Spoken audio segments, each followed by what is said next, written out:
My name is Penelope Grant. I'm 32 years old.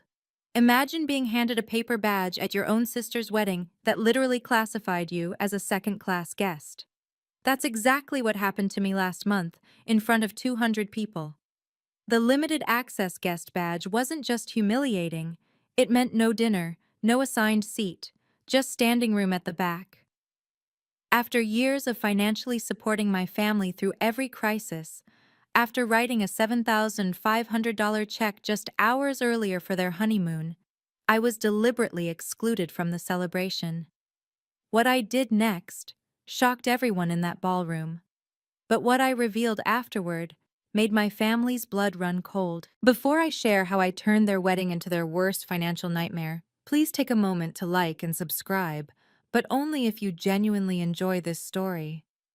I'm curious where you're watching from and what time it is there. Now let me tell you how a simple paper badge led to the complete destruction of my family's financial future. The Riverside Grand Hotel stood like a monument to excess that Saturday afternoon. Madison had chosen the most expensive venue in the city, crystal chandeliers that caught the light like frozen tears, marble floors polished to mirror perfection, and floor-to-ceiling windows overlooking the river. The chandelier alone probably cost more than what I'd lent them over the years. I arrived early, as always. The one who shows up first, leaves last, and somehow still gets forgotten in the family photos. My navy dress was modest but elegant. I'd specifically chosen something that wouldn't upstage the bride. In my purse, the envelope containing that $7,500 check felt heavier than it should. I'd written it that morning, depleting most of my emergency fund, because Madison had called crying about how the honeymoon package would be canceled without immediate payment. The irony wasn't lost on me. Just 3 months ago, I'd covered their parents' mortgage when Dad got laid off. 6 months before that, I'd paid for Madison's wedding dress when her credit card maxed out. And here I was, walking into a reception that probably cost more than my annual salary, funded by loans I knew they couldn't afford. 200 guests were already mingling in the cocktail area. I recognized distant cousins I'd met maybe twice, Dad's golf buddies, Mom's book club friends, even Madison's college roommate who she hadn't spoken to in years. They'd all made the cut for the full experience. The venue coordinator rushed past me, clipboard in hand, barking orders at the catering staff. "Remember, we have different guest tiers today. Check the badges before serving." I should have known then. But family makes you blind to the obvious, doesn't it? The registration table was draped in ivory silk, attended by one of Madison's bridesmaids, Chloe, I think. She smiled that practiced wedding smile as I approached, then fumbled through a box of name badges. "Penelope Grant," I said, though she should have known who I was. "Oh yes, here you go." She handed me a badge, but it wasn't like the elegant gold-embossed ones I'd seen other guests wearing. Mine was plain white paper with bold black text, "Limited Access Guest." "What does this mean?" I asked, turning the badge over as if the explanation might be on the back. Before Chloe could answer, my mother materialized beside me in her mother of the bride dress, a lavender creation that cost more than my monthly rent. She leaned in close, her voice barely a whisper, but sharp enough to cut. "That means no plate." "No plate?" I repeated, loud enough that a couple nearby turned to look. Mom's smile never wavered, that practiced society smile she'd perfected over years of country club lunches. "We had to make some adjustments. You understand." The couple next to us pretended to study their phones, but I could see them exchanging glances. Behind them, my cousin Janet whispered something to her husband. The registration area had gone quiet, that specific type of silence that falls when everyone's listening while pretending not to. Chloe cleared her throat awkwardly. "You can proceed to the reception hall. The ceremony's about to begin." I looked down at the badge again. Limited access guest. 3 words that somehow summarized my entire relationship with my family. But the worst part wasn't the badge itself. It was the realization that this had been planned. Someone had sat down, made a list, and decided I belonged in a category below everyone else. The reception hall was breathtaking. Round tables dressed in cream linens and gold accents filled the space, each centerpiece a small fortune of roses and peonies. Place cards in calligraphy marked every seat, except apparently for those of us with white paper badges. I walked through the room, searching for my name among the elegant cards. Table 1. Immediate family. My parents were there, Madison's new in-laws, even Madison's best friend from high school who she'd reconnected with 6 months ago. Table 2. Extended family. Cousins I hadn't seen in years. Great Aunt Martha who'd flown in from Florida. Uncle Ted who'd borrowed money from me last Christmas and never paid it back. Even distant cousins I'd never met had assigned seats. A server approached with a tray of champagne, then noticed my badge and smoothly redirected to another guest. The movement was subtle but deliberate. I'd been tagged like livestock, sorted into a category that everyone could see. Penelope, my cousin Janet waved from table 3. Where are you sitting? Before I could answer, Madison swept past in her wedding dress, a stunning creation I'd paid for when her credit card declined at the boutique. She glanced at my badge and I caught it. That tiny smirk, quick as a blink but unmistakable. She knew. Of course she knew. Standing room is in the back section, she said, loud enough for nearby tables to hear. We had to accommodate our priority guests first. Priority guests. As if the $30,000 I'd given this family over 5 years meant nothing. As if covering Madison's college tuition, when Mom and Dad's investment opportunity fell through, counted for less than being someone's +1. I found myself relegated to a corner near the service entrance, where a few folding chairs had been arranged as an afterthought. 2 other limited-access guests were already there, a distant relative from Dad's side who'd had a falling out with the family, and someone's ex-girlfriend who'd apparently been invited by accident and couldn't be uninvited without drama. Derek, my new brother-in-law, walked past with his groomsmen, all laughing at something on his phone. As he passed, I heard him clearly. Yeah, that's the ATM sister I told you about. His friends chuckled. One of them looked back at me with pity. ATM sister, that's what I was to them. Not Penelope who'd sacrificed vacation time to help with wedding planning, not the sister who'd driven Mom to every chemotherapy appointment during her cancer scare, which turned out to be benign, though she'd milked it for months. Just an ATM in a modest navy dress, standing in the back with a paper badge marking me as less than. The wedding coordinator's voice crackled over the microphone. Ladies and gentlemen, dinner service will begin shortly. Please take your assigned seats. Assigned seats. For everyone but us. Standing there in my designated corner, watching servers arrange place settings for everyone but me, my mind cataloged every dollar, every sacrifice, every time I'd said yes when I should have said no. Madison's college tuition, $22,000 over 4 years because Mom and Dad's sure thing investment turned out to be a pyramid scheme. I'd taken a second job, worked weekends, missed my own college reunion to make those payments. Madison had graduated with honors, never once thanking me in her speech. The mortgage payments, $8,000 when Dad lost his job and Mom insisted they'd lose the house without my help. I'd drained my savings, put off buying my own place another year. They'd refinanced 6 months later when the market improved, made a profit, and took a cruise to celebrate their smart financial planning. I'd literally paid for the dress Madison was wearing. When we'd gone to the boutique, her card had declined. It's just a mix-up with the bank, she'd said, tears threatening her makeup. I'd handed over my card without hesitation. $3,500 for French lace and hand-sewn pearls. She'd promised to pay me back after the honeymoon. The honeymoon. This morning's $7,500 check, written before sunrise because Madison had called at 11 p.m., hysterical. They'll cancel everything if we don't pay by noon tomorrow. You're the only one who can help us, Penny. Please. Even now, watching my cousin Brad at the VIP table, Brad who'd been arrested twice and still owed Dad money from a failed business venture, I was calculating what I'd given versus what he'd taken. Brad had a gold-embossed place card. Brad would eat the $75 per plate dinner. Brad hadn't contributed a dime to this wedding, but Brad was real family. The math was simple and devastating. Over 5 years, I'd given them everything they'd asked for and more. Not loans, gifts, because family doesn't keep score, right? Except they did keep score. They'd scored me as limited access. My phone buzzed. An email notification from First National Bank.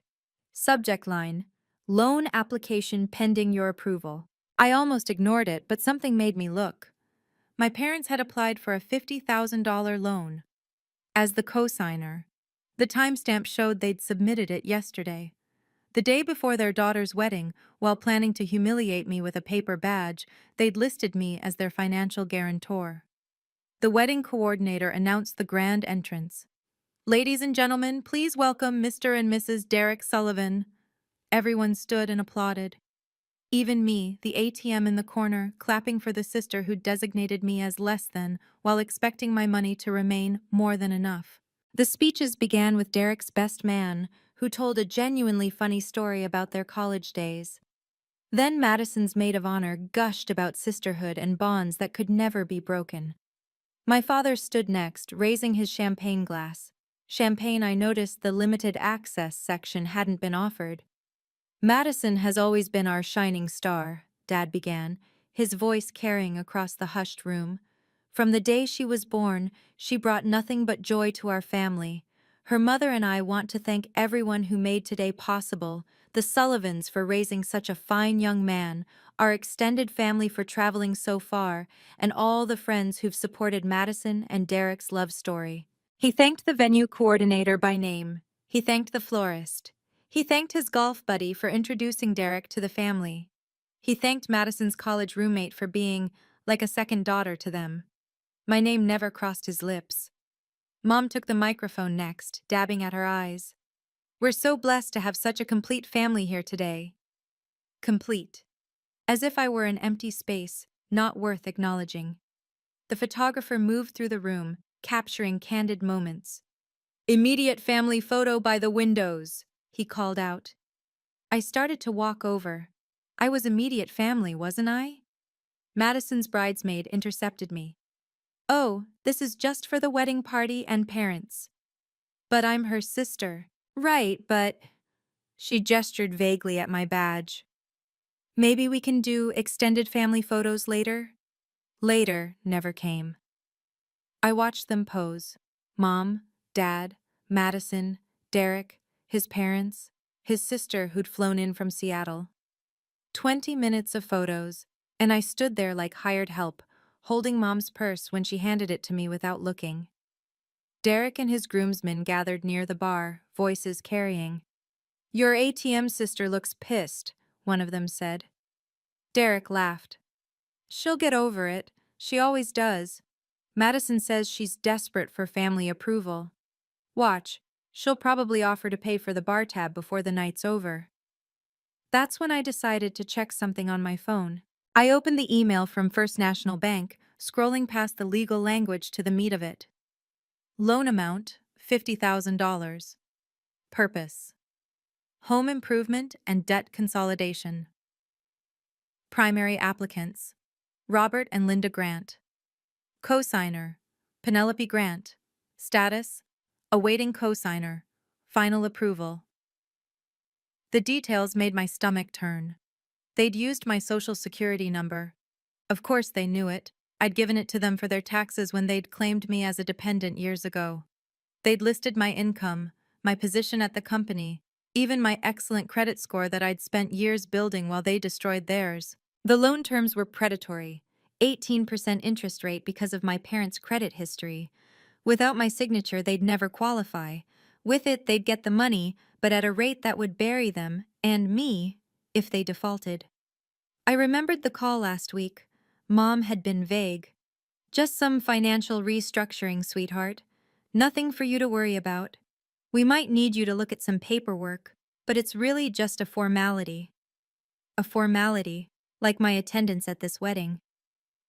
The approval deadline was Monday, 9 a.m., 2 days from now. They'd timed it perfectly. Get through the wedding, let the emotion of the day soften me up, then spring the papers on me tomorrow with tears and manipulation. How can you refuse after such a beautiful family celebration? Except they'd miscalculated. They'd shown me exactly what family meant to them before asking me to stake my financial future on their mistakes. Another email sat below it, from 3 days ago. Madison had forwarded a venue invoice to both my parents and me, probably by accident. The outstanding balance, $30,000, due within 10 days or legal action will be pursued. They'd only paid the deposit. They were counting on this loan to cover the rest. The pieces clicked together like a combination lock. The limited access badge wasn't just cruel, it was strategic. Put me in my place, remind me I was lesser, then graciously allow me to prove my worth by saving them financially. Again. The dinner service was beginning, servers flowing out with covered plates. The aroma of filet mignon filled the air.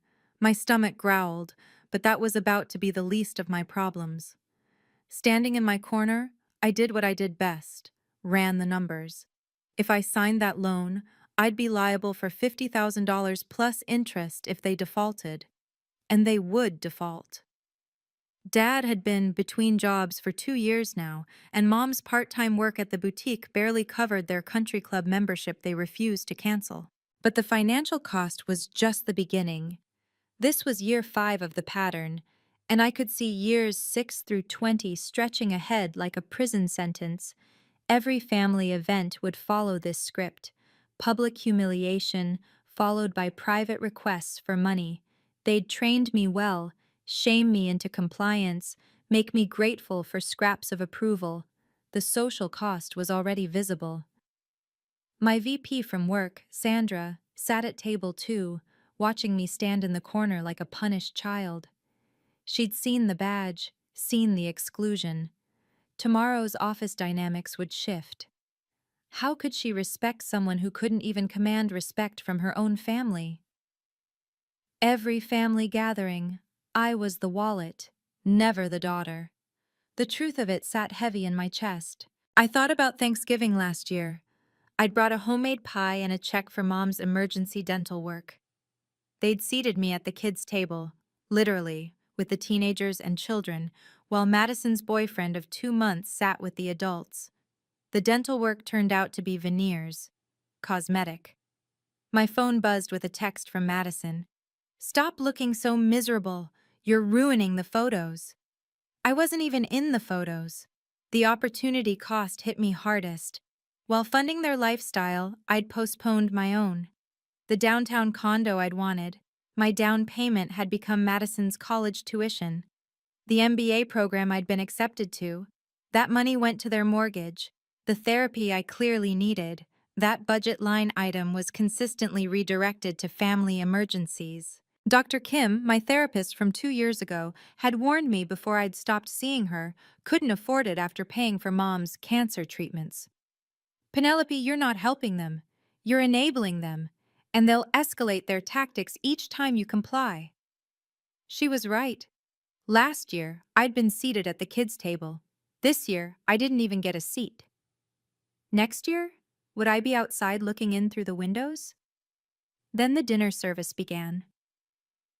The servers moved like a choreographed dance, silver domes lifting to reveal perfectly plated dinners. The smell of garlic butter and rosemary filled the room. My stomach clenched. I'd skipped lunch to help Madison with last-minute preparations, ironing her going-away dress while she got her nails done. I was always the first to arrive, the last to leave. Every crisis, real or manufactured, I'd dropped everything. When Mom called about her cancer scare, I'd used all my vacation days to drive her to appointments. The tests came back benign, but she'd waited 3 weeks to tell me. 3 weeks of me sleeping in hospital waiting rooms, missing my best friend's wedding, losing the promotion to someone who'd been present while I'd been playing nurse to a hypochondriac. The fake illness had been the cruelest manipulation. I'd cried in bathroom stalls, terrified of losing her, while she'd posted photos from lunch dates with her book club, captioned "making the most of every moment." Madison floated between tables in her reception dress, A $2,000 confection I'd also paid for when she'd cried about Derek's family judging her for re-wearing the ceremony dress. She laughed with guests, posed for selfies, her hand displaying the wedding ring set that cost more than my car.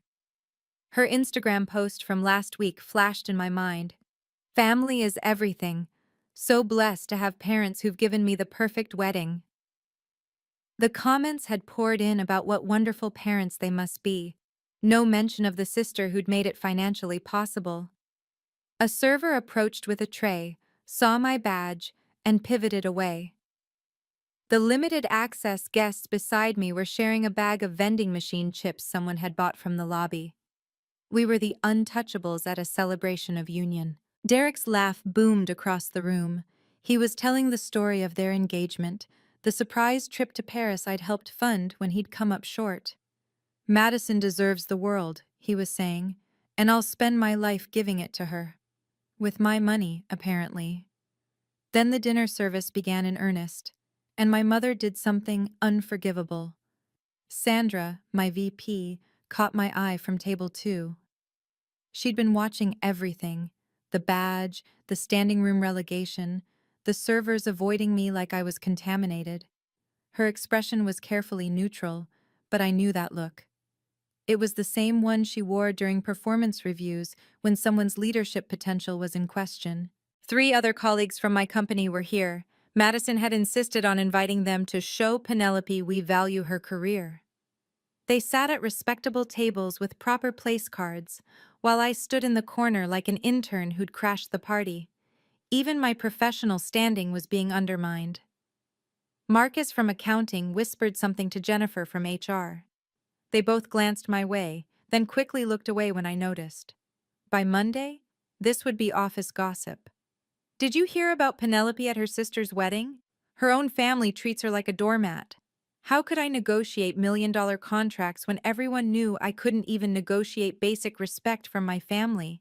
How could I manage a team when I couldn't manage boundaries with my parents? Last month, I'd been shortlisted for the CFO track program. Sandra had pulled me aside, said I showed exceptional financial acumen and leadership potential.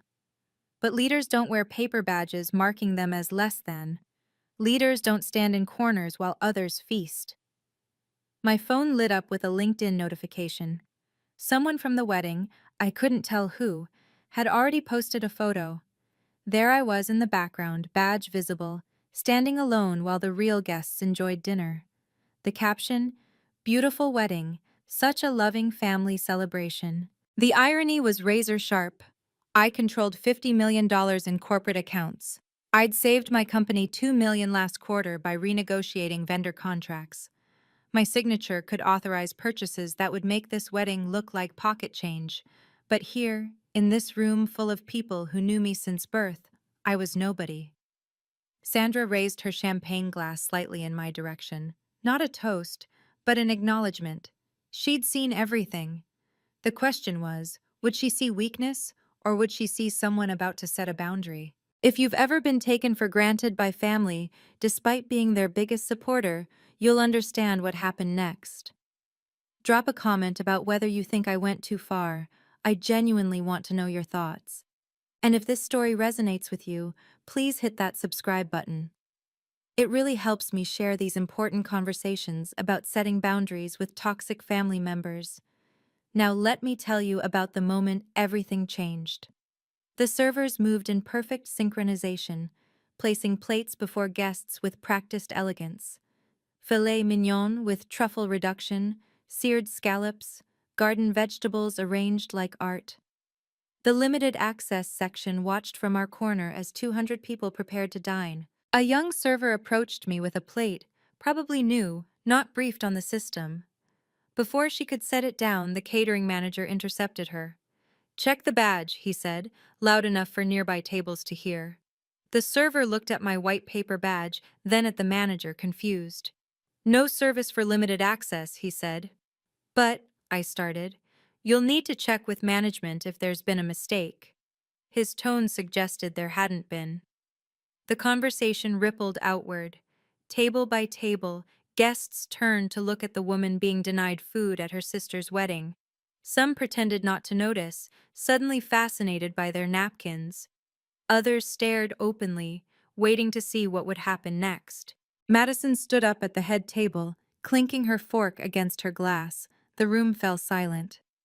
"Before we begin our meal," she announced, her voice carrying clearly through the microphone, "I want to address a small logistics issue. Due to venue constraints, we've had to implement a tiered system for tonight's celebration.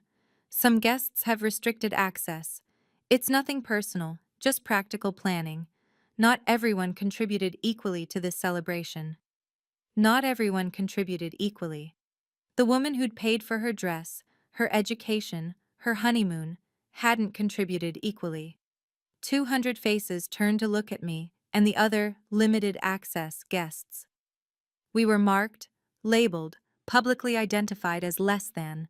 Someone actually took a photo. I saw the flash. "Those with restricted access are welcome to enjoy the cash bar," Madison continued, smiling like she was doing us a favor. "And there's a vending machine in the lobby." A few people laughed nervously. Most looked uncomfortable.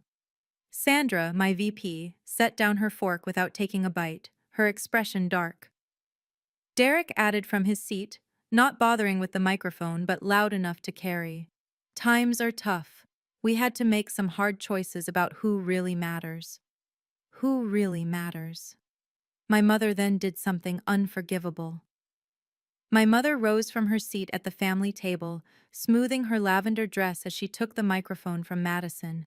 Her smile was beatific, the perfect mother of the bride, ready to address her guests. "I want to clarify something," she began, her voice warm but carrying an edge I knew too well. "When we planned this wedding, we had to make distinctions between family who shows up and family who just writes checks." The room went silent. Even the servers stopped moving. "Some family members," she continued, looking directly at me, "think money replaces presence. They're always working, never available for what really matters, too busy climbing ladders to remember where they came from. Real family shows up with more than just money." The words hung in the air like a slap.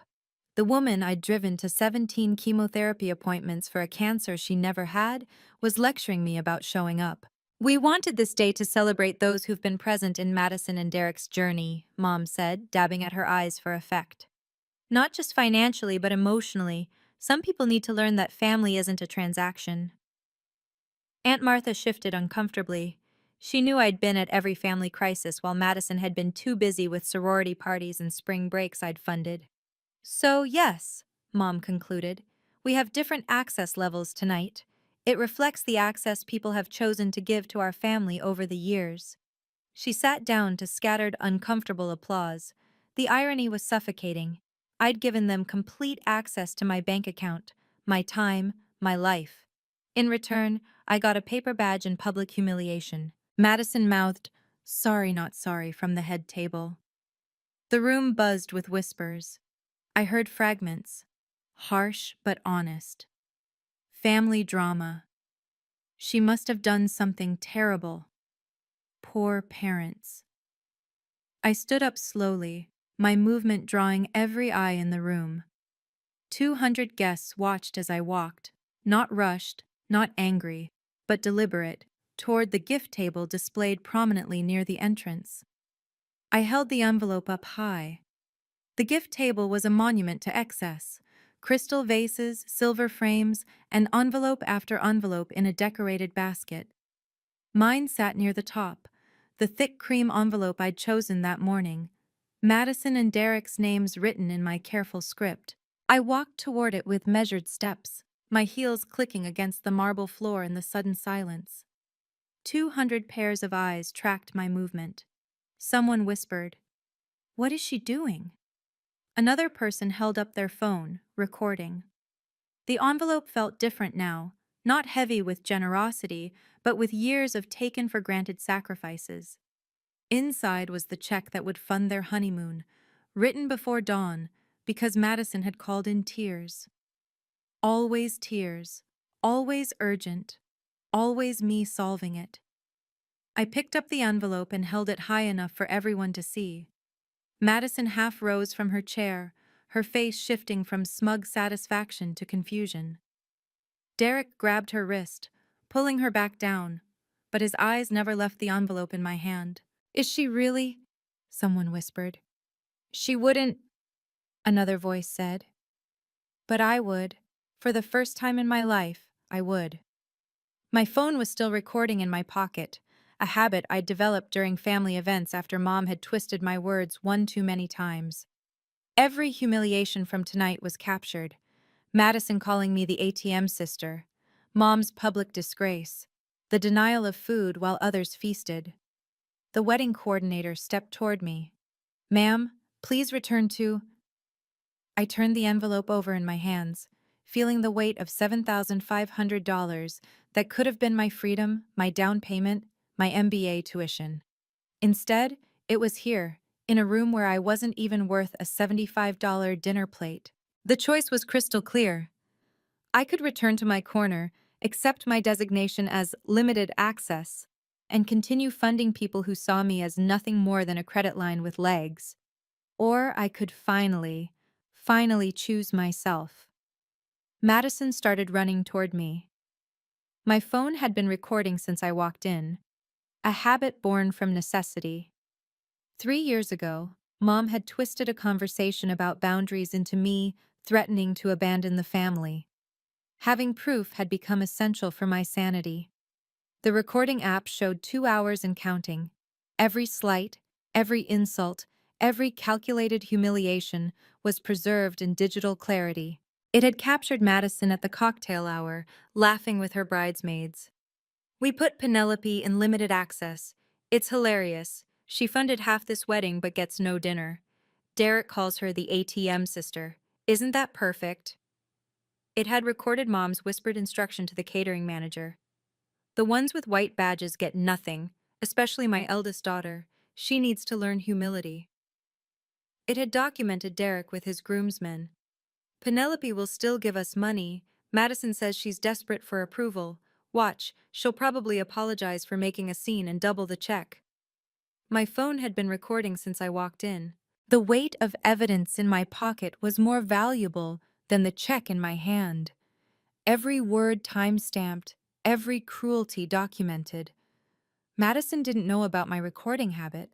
None of them did. They'd been so confident in their manipulation, so sure I'd never fight back, they'd said it all out loud. The email from the bank was screenshot and saved too. The loan application they'd submitted without my knowledge, using my information, expecting my signature. In some states, that was fraud. In all states, it was betrayal.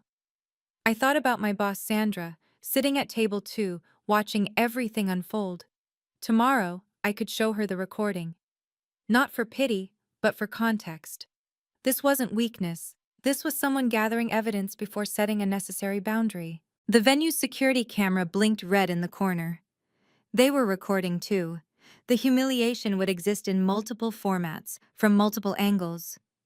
Good. Let there be no revision of history this time. Madison was halfway across the room now, her reception dress rustling with each urgent step. Mom was standing, Dad beside her, both preparing to converge on me at the gift table. They thought they knew what came next. The prodigal ATM would fold, apologize, probably write an even bigger check to prove her worth. They were wrong. Madison started running toward me. The loan documents were damning in their details. Monday, 9 a.m., the deadline for my signature. Without it, the application would be automatically denied. My parents had already spent money they didn't have, counting on my compliance. The venue's payment terms were clear in Madison's forwarded email. $30,000 outstanding, due within 10 days.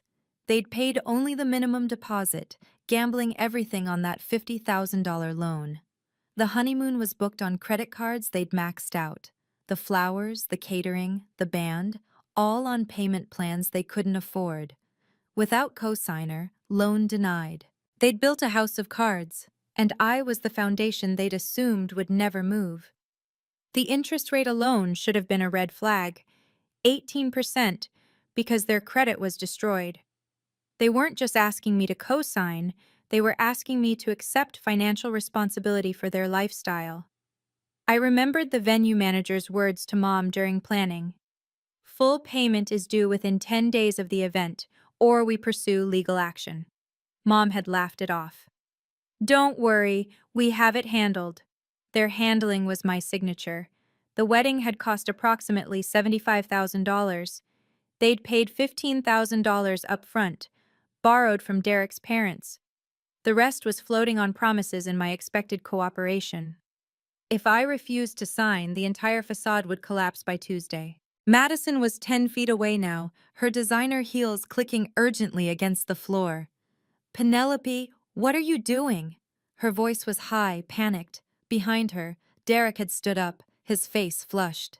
He knew exactly what that envelope contained. He'd been there this morning when Madison called me, crying about the honeymoon cancellation. He'd probably coached her on what to say. Mom and Dad were moving too, Mom's society smile finally cracking. Dad looked confused. He probably didn't fully understand how precarious their finances were. Mom had always handled the money badly. The room held its breath. 200 guests waited to see if the limited access daughter would dare to retrieve her gift from the priority couple.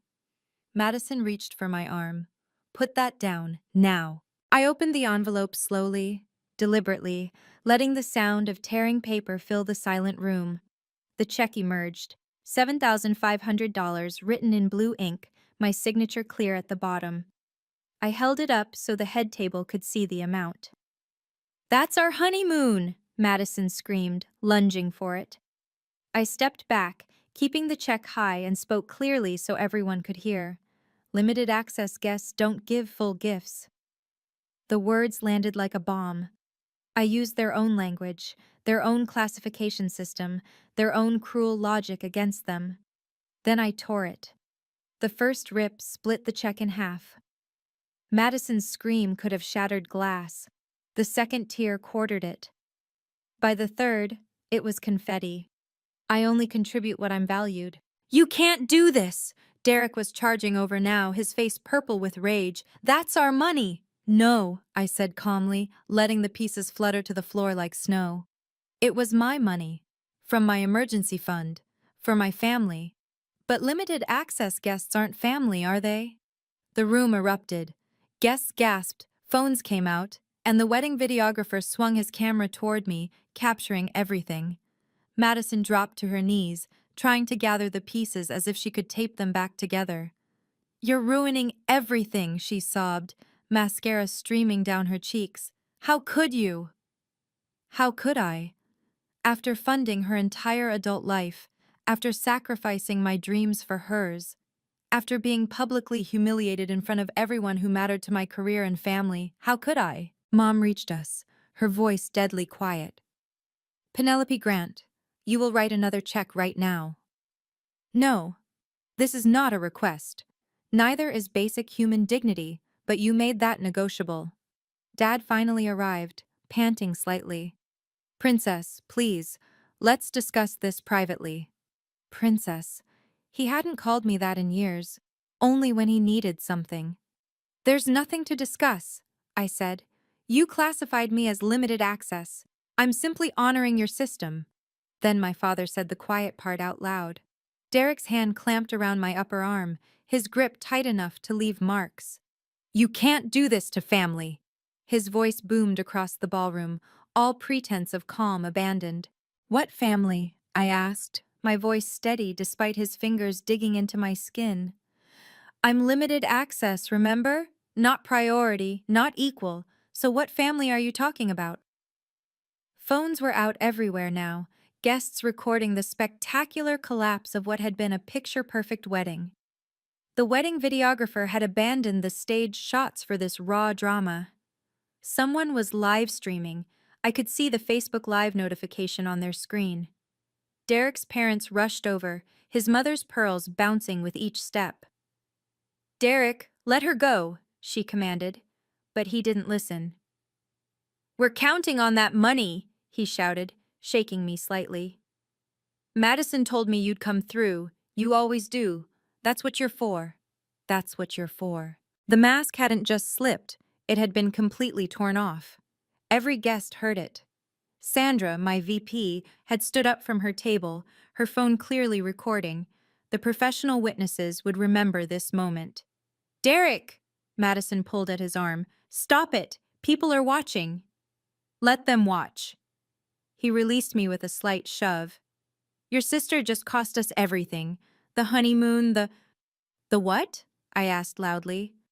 The venue payment you haven't made? The $30,000 you still owe? The loan you need by Monday? The color drained from Madison's face. She hadn't expected me to know about the loan. Mom stepped between us, her society smile completely gone, replaced with something feral. Penelope, stop this immediately. Like you stopped the servers from giving me food? That's different. You're right. It is different. You can't eat humiliation, but apparently you expected me to swallow it anyway. The wedding coordinator was speaking urgently into her headset, probably calling security. The DJ had stopped the background music. Even the servers had frozen, watching the train wreck unfold. Then my father said the quiet part out loud. You owe us after everything. Dad's voice cracked with desperation. We raised you. We gave you life. We need that loan approved Monday or we lose everything. The entire room heard him beg. Gasps rippled through the crowd. The word loan hung in the air like a confession. This wasn't about a wedding gift. This was about survival, and everyone now knew it. Madison grabbed Dad's arm. Shut up! Just shut up! But he was beyond stopping, panic overriding sense. 50,000, Penelope. You have to sign it. The venue, the vendors. We'll be sued. We'll lose the house. Robert, Mom hissed, but the damage was done. The guests were murmuring now, pieces clicking together. The limited access badges, the public humiliation, and now begging for a loan. The story wrote itself. They'd tried to break me down to build themselves up. So that's what this was about, I said, loud enough for everyone to hear. Humiliate me into compliance. Make me desperate enough for acceptance that I'd sign anything. That's not, Mom started. The loan application was submitted yesterday. The wedding was today. The timing isn't coincidental. Derek's mother covered her mouth in shock. You took out loans for this wedding? It's handled, Madison shrieked. It was supposed to be handled. By me. Their perpetual solution to every problem. Their human ATM who just needed the right combination of guilt and humiliation to dispense cash. The whole room heard him beg, someone whispered behind me. Dad's face was crimson now, realizing what he'd admitted. This is family business. Family? I laughed, but there was no humor in it. You made me stand in the corner like a beggar at my sister's wedding, and now you want to talk about family? The wedding coordinator approached with 2 security guards. Is there a problem here? No problem, I said calmly. I was just leaving. Mom grabbed my wrist. You mean the $50,000 loan? I said clearly, ensuring my voice carried across the silent ballroom. The one requiring my signature as co-signer? For a wedding that's already happened? I pulled out my phone, holding it high so those nearby could see the email from First National Bank. The header was clearly visible. Loan application, pending co-signer approval.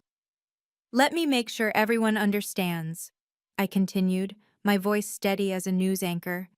My parents applied for a loan using my information without my knowledge. They need my signature by Monday morning, or it's automatically denied. The murmuring grew louder. Someone said, That's fraud! Another whispered, They used her information? The interest rate is 18%, I announced, because their credit is destroyed. They're not asking me to help. They're asking me to assume responsibility for debt they can't pay. Mom's grip on my wrist tightened.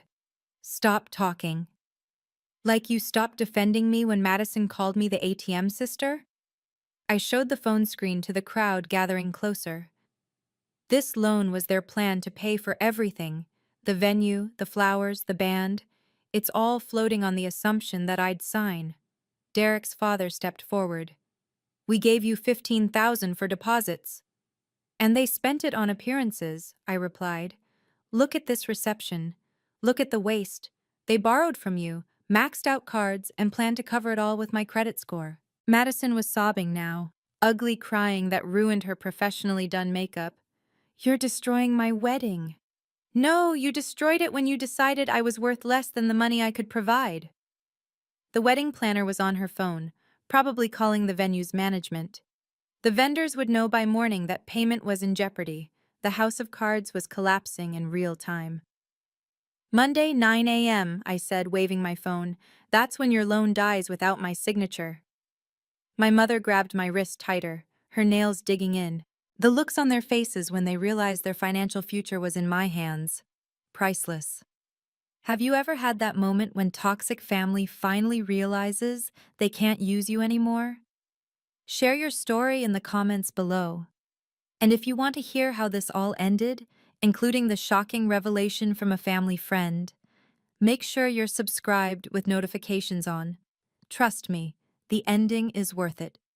Sandra, my VP, stood up from table 2, her voice cutting through the chaos with corporate authority. Excuse me, everyone. The room turned toward her.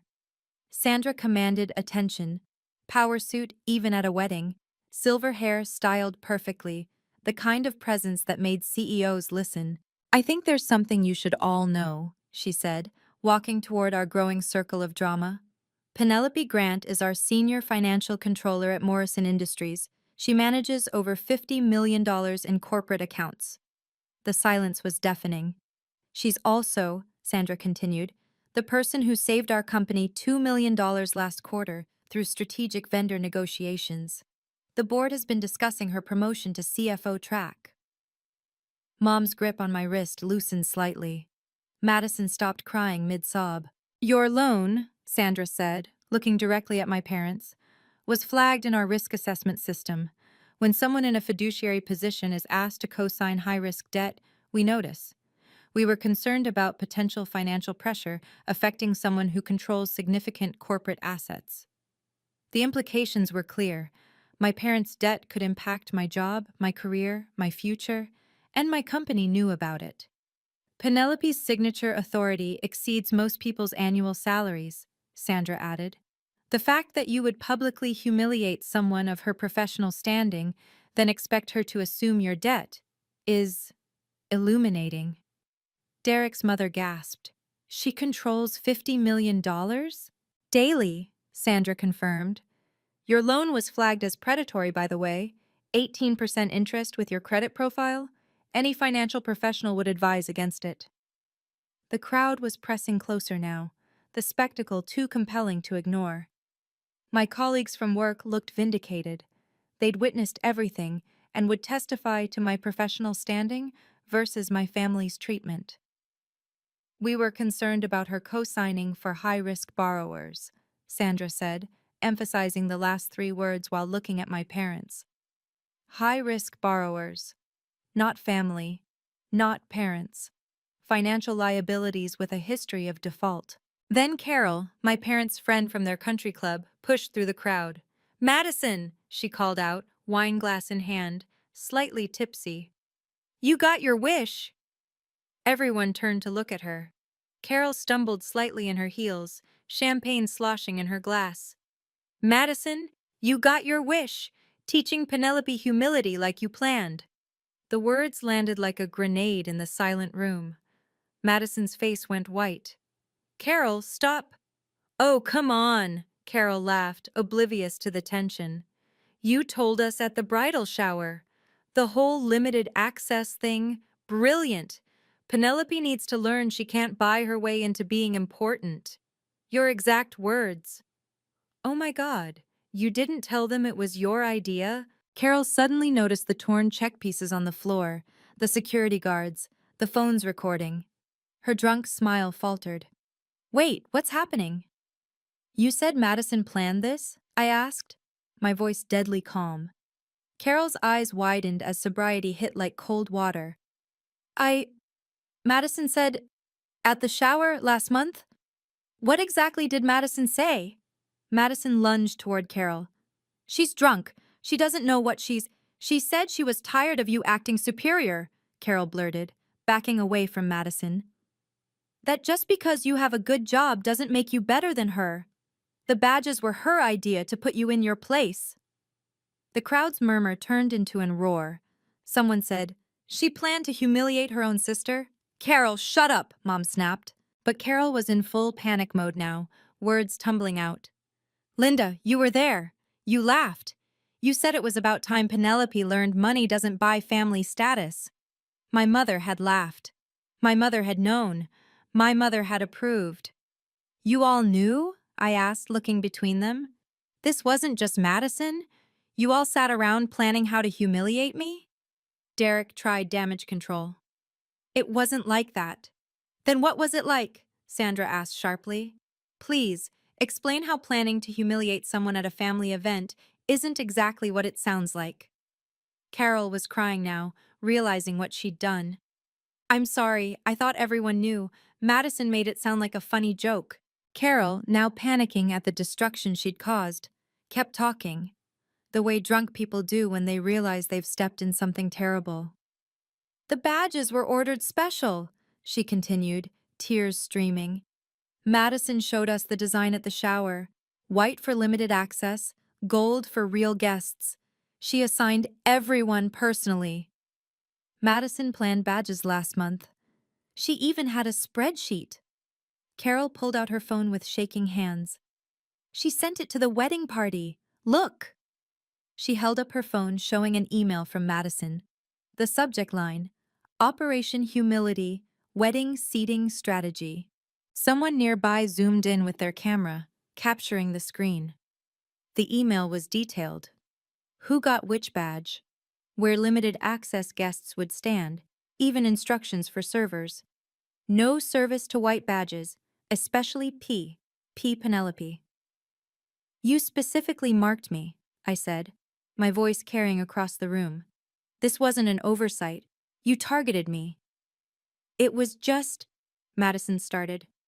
"The email says no food service to white badges," someone read aloud from Carol's phone. "That's cruel!" Carol scrolled down frantically. "Oh God, there's more. Linda, you replied. You said, 'Perfect, she needs to learn her place.'" Parents knew and approved. Dad's face had gone gray. He probably hadn't known the full extent. Mom and Madison had likely kept him in the dark about the details, letting him think it was just family dynamics. "You assigned the no food rule?" Derek's mother asked, horrified. "To your own daughter?" "She's not acting like a daughter," Mom snapped, finally showing her true face. "She holds money over our heads, acts like she's better than us because of her job." "Because I have a job?" I interrupted. "Or because I use my job to fund your lifestyle while getting nothing but contempt in return?" The wedding coordinator stepped forward. "I need everyone to calm down, or I'll have to clear the room." But the truth was out now, spreading through the crowd like wildfire. The calculated cruelty, the planned humiliation, the deliberate starvation, all premeditated, all designed to break me before asking for my signature. I pulled out my phone. And opened the recording app. "Since we're sharing truth, let's share all of it." "What are you doing?" Madison asked, her voice high with panic. "Something I should have done years ago." I hit play and turned the volume to maximum. Madison's voice filled the ballroom, crystal clear. "We put Penelope in limited access. It's hilarious. She funded half this wedding but gets no dinner. Derek calls her the ATM sister. Isn't that perfect?" The crowd gasped. Madison lunged for my phone, but I stepped back, letting the recording continue. Derek's voice came next. "Your ATM sister looks pissed. She'll get over it, she always does. Madison says she's desperate for family approval. Watch, she'll probably offer to pay for the bar tab before the night's over." Then Mom's whispered instruction to the catering manager.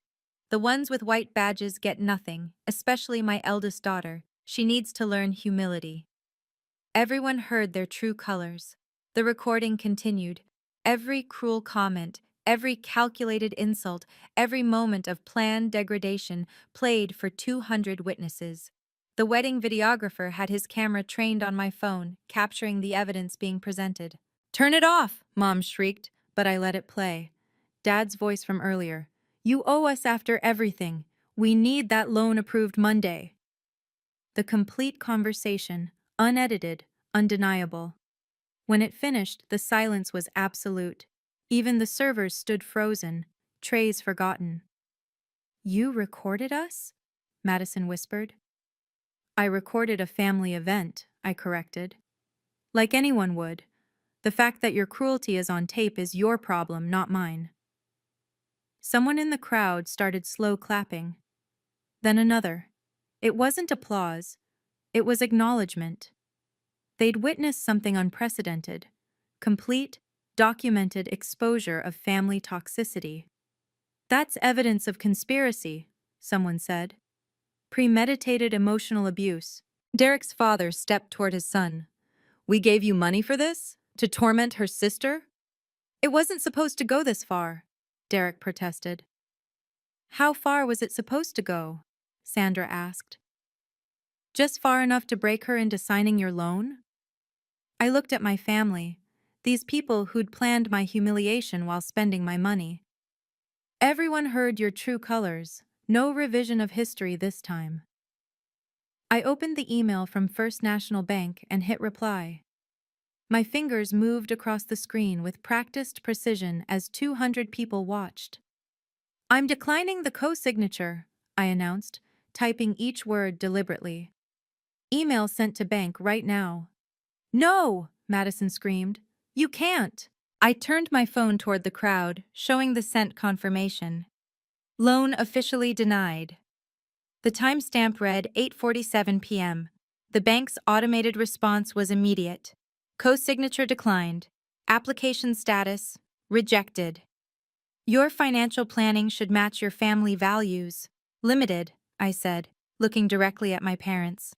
Mom collapsed into a chair, her face ashen. "We'll lose everything." "You gambled everything on my compliance. That's not a financial plan. That's extortion." The venue manager had appeared, having heard the commotion. She approached my parents with a grim expression. "Mr. and Mrs. Grant, we need to discuss your outstanding balance." "Not now," Dad snapped. "I'm afraid it can't wait. Without payment confirmation by Monday, we'll have to pursue legal action." The dominoes were falling in real time. No loan meant no venue payment. No venue payment meant lawsuits. Lawsuits meant bankruptcy. "Penelope, please!" Madison grabbed my arm. "The honeymoon is non-refundable. We'll lose thousands." "You mean you'll lose thousands? I already lost 30,000 over 5 years. Consider us even." Derek was on his phone, frantically calling someone, probably his parents, who'd just learned their 15,000 deposit had been wasted on a wedding built on lies and loans. "The vendors need payment too," the venue manager continued, consulting her tablet. "The florist, the band, the photographer, they're all expecting settlement within 10 days. Each word was another nail in the coffin of my family's financial fantasy. They'd spent money they didn't have on a spectacle they couldn't afford, assuming I'd cover it like I always had. "This is financial murder," Mom accused. "No," I replied calmly. "This is financial boundaries, something you should have learned before destroying your credit." The notification on my phone chimed. "Loan application rejected. Thank you for your response." It was final. Irreversible. Done. I turned toward the exit, my heels clicking against the marble with measured steps. The crowd parted like the Red Sea, creating a pathway lined with stunned faces and recording phones. "Penelope, stop!" Madison sobbed behind me. "The venue needs payment. We'll be sued." I didn't turn around. Each step was a declaration of independence from years of financial servitude. "Please," Mom's voice cracked. "We'll lose everything. The house, our reputation." Still walking, the exit glowed ahead like a promise of freedom. "You're destroying your sister," Dad shouted, his last attempt at manipulation. That made me pause at the doorway. I turned just my head, not my body, and delivered my final words to the room. "Limited access works both ways." Then I walked out. Behind me, the explosion was immediate. Madison's wailing echoed through the doorway. Derek was shouting at his parents. Mom was arguing with the venue manager. The carefully orchestrated wedding had become a battlefield of blame and desperation. Through the glass doors, I could see the chaos continuing. The wedding coordinator was calling additional security. Guests were gathering their things, the celebration officially over. Someone, I think it was Cousin Janet, was comforting Madison, who'd collapsed in Derek's arms. The valet brought my car around.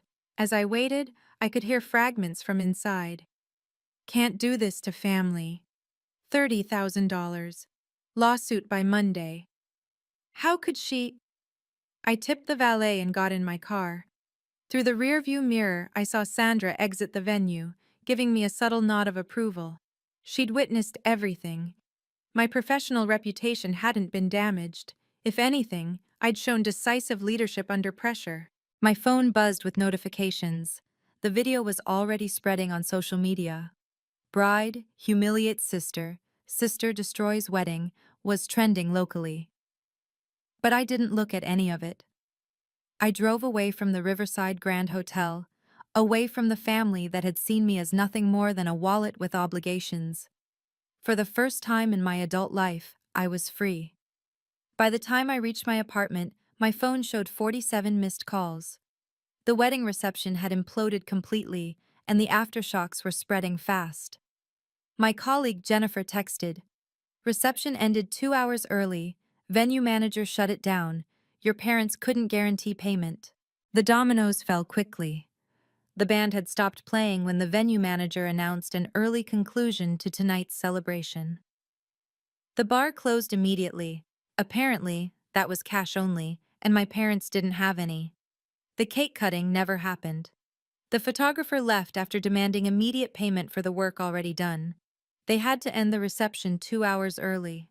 A video from Cousin Janet showed the aftermath. Madison sobbing in her reception dress while guests awkwardly filed out. The beautiful ballroom emptying prematurely, servers already breaking down stations, the wedding coordinator arguing with my parents about breach of contract.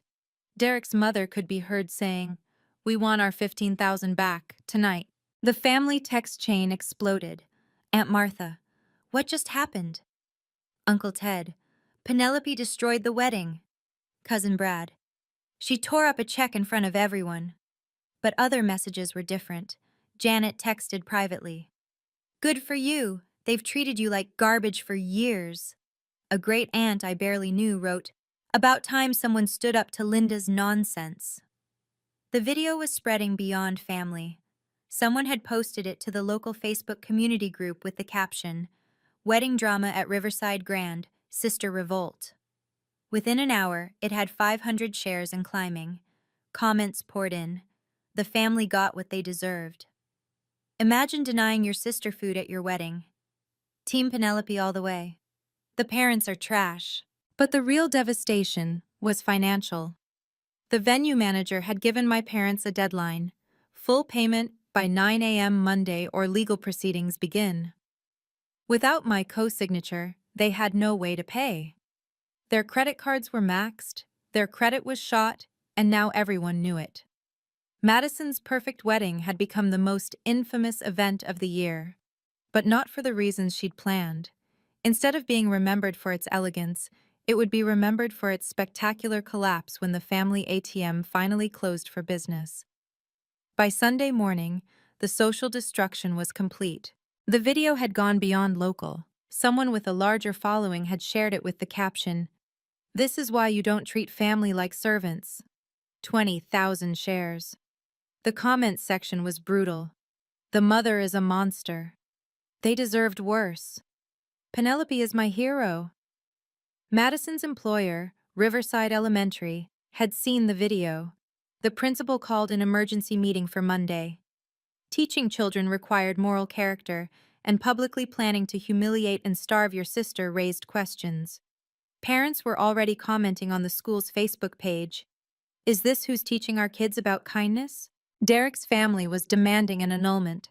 His mother had called off the family brunch, telling everyone that she needed time to process who her son had married. His father wanted their $15,000 back immediately, threatening legal action if necessary. Derek's sister posted on Instagram, "When someone shows you who they are, believe them. Family announcement coming soon." My parents were shunned at their country club. Mom's book club friends had a text chain that she was accidentally included in. "Linda is absolutely toxic. Poor Penelope. I'm not comfortable having her in our group anymore." Mom was removed from the chat an hour later. Dad's golf buddies were less subtle. One texted him directly, "Saw the video, that was disgusting, Bob. Don't come to poker night."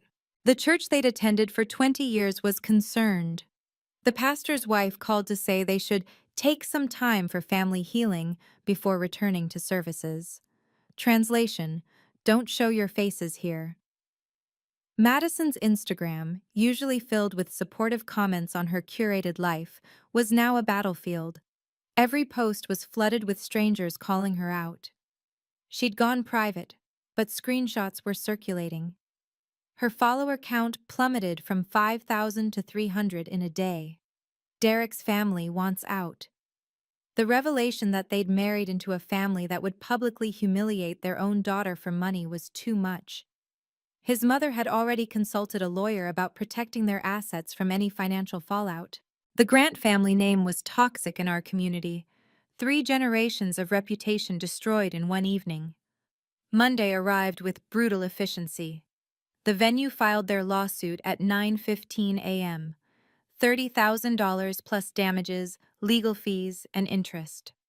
The court documents were public record. Everyone could see the Grant family's financial humiliation laid bare. Madison and Derek's honeymoon was gone.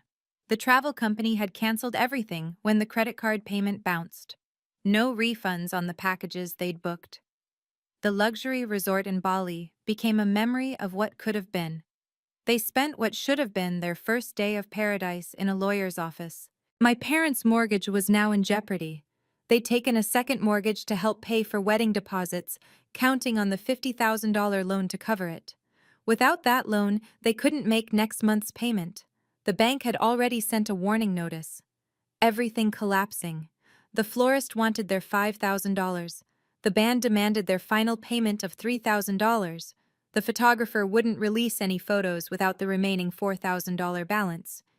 Every vendor they'd charmed with promises was now demanding money they didn't have.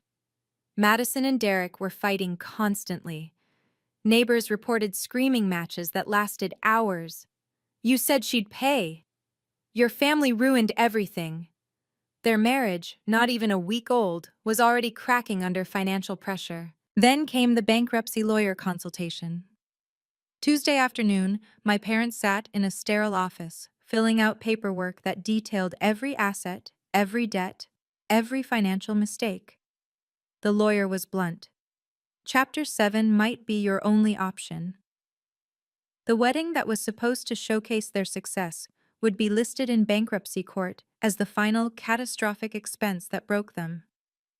Derek's family filed their own lawsuit to recover their $15,000. They wanted nothing to do with the Grants, but they wanted their money back. It was business now, not family. The local news picked up the story. Wedding disaster leads to multiple lawsuits. They didn't name names, but everyone knew.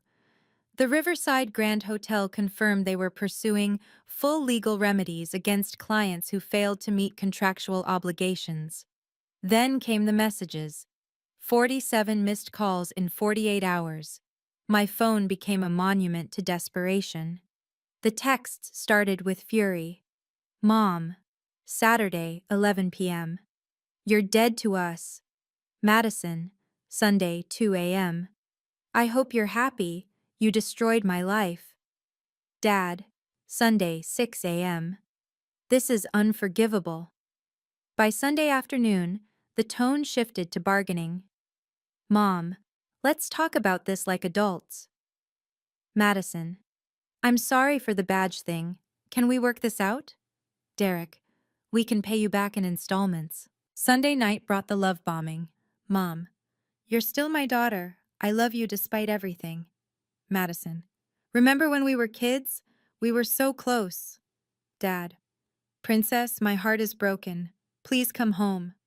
Their texts went from "you're dead to us" to "we love you" in 6 hours. Monday morning, when the lawsuit hit, came the threats. Mom, you'll regret this when we're homeless. Madison, I'll never forgive you. Never. Dad, you've killed your mother. She's having chest pains. The chest pains were fake. Aunt Martha texted me privately. Saw your mom at Starbucks. She seems fine, just angry. Then came the flying monkeys, relatives recruited to guilt me. Uncle Ted. Family forgives, Penelope. Cousin Brad. You went too far. Apologize. Great Aunt Helen. Your mother is suffering, have mercy. But I also got unexpected support. Janet. Stay strong, they earned this. Mom's former friend. Linda's been toxic for years, you did right. Sandra from work.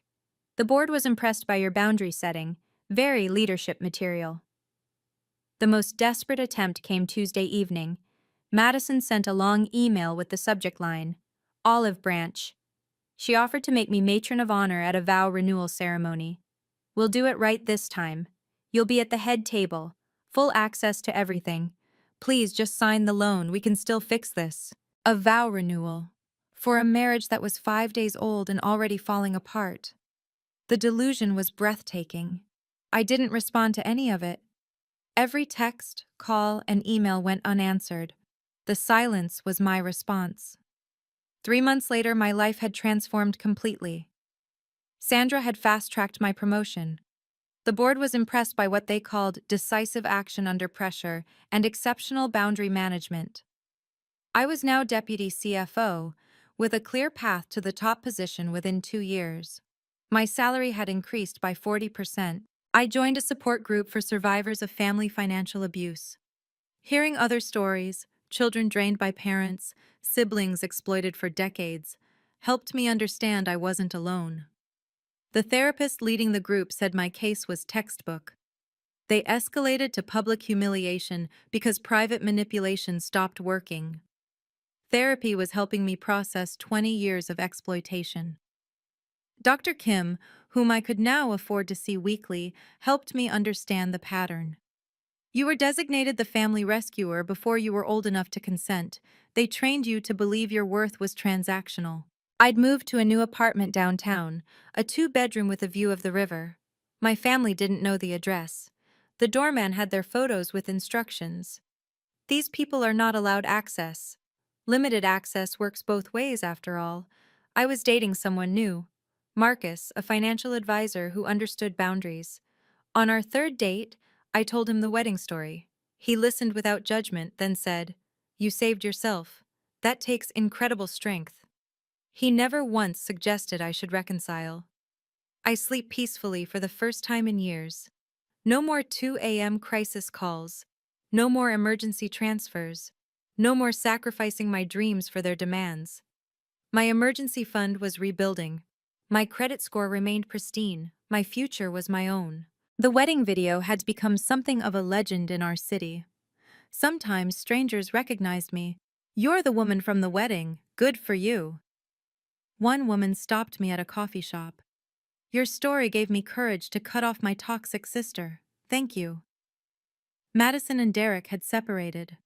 The marriage lasted 2 months. The financial pressure, combined with the social humiliation, was too much. Derek moved back with his parents. Madison was living with Mom and Dad in a house they'd soon lose. But that wasn't my problem anymore. The final boundary came 6 months after the wedding.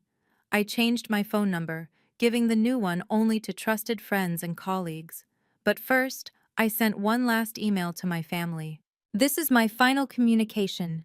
The limited access designation you gave me at Madison's wedding is now permanent. Do not attempt to contact me through third parties, work, or social media. Any harassment will result in a restraining order. I wish you the financial wisdom you never showed me. Penelope." Limited access permanent. Mom tried to reach me through my company. HR intercepted the call and informed her that personal matters were not to be directed to the workplace. She tried again. Security was notified. The third attempt triggered a cease and desist letter from our legal department. Madison created fake social media accounts to message me. I documented everything and filed for a no-contact order. The judge, reviewing the wedding video and subsequent harassment, granted it immediately. Dad showed up at my old gym. The manager, whom I'd warned, had him escorted out. He tried my favorite restaurant next. They'd been briefed too. The maitre d' told him I no longer dined there, though I was actually in the private room, enjoying dinner with Marcus. The lesson was simple but profound. Your worth isn't determined by what you provide. For 32 years, I'd believed love was transactional. That family meant endless sacrifice with no reciprocity. That my value was measured in dollars given, not character shown. The wedding taught me otherwise. When they had complete power to honor or humiliate me, they chose humiliation. When I had complete power to save or let them sink, I chose myself. Family is behavior, not blood. My real family now includes Sandra, who mentored me through the promotion, Marcus, who loves me without conditions, my support group, who celebrates my boundaries, Dr. Kim, who helped me heal. These people show up with more than requests. They offer more than criticism. They see me as more than an ATM. What would you have done with that $7,500 check? Thank you for listening to my story. If you've survived family financial abuse, you're not alone. Your worth isn't measured by what you can provide. Please share this with someone who needs to hear that setting boundaries isn't cruel, it's necessary. Subscribe for more stories about standing up to toxic family dynamics. Comment below. What's the biggest financial boundary you've had to set with family? And remember, you don't owe anyone access to your success just because you share DNA. Until next time, protect your peace and your pockets.